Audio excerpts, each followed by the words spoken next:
मैंने सोच रखा था तुमसे मिलकर मौसम को अब के कुछ नया देंगे। सर्द से दिसंबर को धूप की रदा देंगे। जर्द जर्द पत्तों को शोखे रंग थमा देंगे। मैंने सोच रखा था तुमसे मिलकर बारिश में सर्दियों की सख्ती को नर्म सा बना देंगे।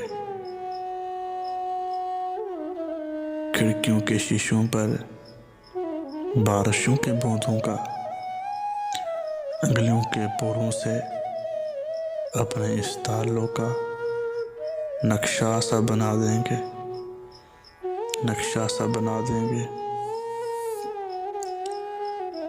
पर ये तभी मुमकिन था तुम अगर मिले होते। पर ये मैंने सोचा था वो सिर्फ सोचा था। सोचने का क्या जाना।